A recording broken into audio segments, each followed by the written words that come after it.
அனைவருக்கும் வணக்கம். நம்ம இன்றைக்கி சர்க்கரையை பற்றி பார்க்கலாம். சர்க்கரையை நம்ம ஏன் விஷம்னு சொல்கிறோம்? காலையில் மாலையிலேன்னு எவ்ரி டைம் நம்ம பால்லையும் டீ காஃபி எல்லாத்துலேயும் சர்க்கரையை கலந்து தான் குடிக்கிறோம். இந்த சர்க்கரையை கலந்து குடிக்கும்போது நம்ம உடம்பில் அதிகப்படியான உஷ்ணம் உருவாகிறது.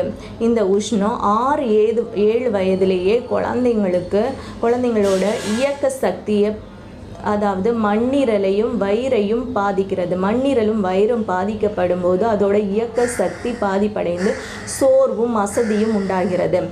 சர்க்கரையில் அதிகப்படியான உஷ்ணத்தின் காரணமாக மண்ணீரலானது ஜுர நிலையை அடைகிறது.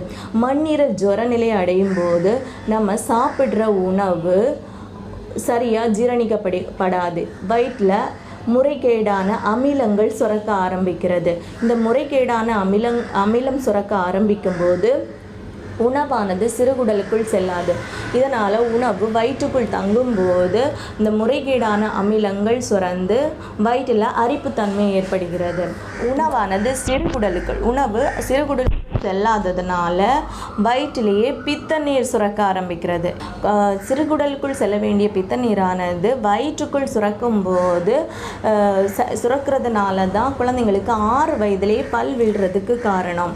இந்த பித்த நீரை வயிறால் தாங்க முடியாது, அது அரிச்சிட்டே இருக்கும். இந்த அரிப்பு தன்மையின் காரணமாக எப்போதும் குழந்தைங்களுக்கு ஒரு பொய்யான பசி இருந்துகிட்டே இருக்கும். இந்த பித்த நீர் எரிச்சல் கலந்த உணர்வோடு இருக்கும். அப்போ குழந்தைங்களும் சரி நம்மளும் சரி புளிப்பு மற்றும் காரமான உணவுகளை நம்ம சாப்பிடணும்னு நம்மளுக்கு தோணும். இந்த அமிலத்தை ஈடு செய்தால் வாயில் உமிழ்நீர் சுரக்க ஆரம்பிக்கிறது. இந்த உமிழ்நீரானது பற்களின் நீர்களில் மஞ்சள் நிற காரையை படிய வைக்கிறது. நன்றி.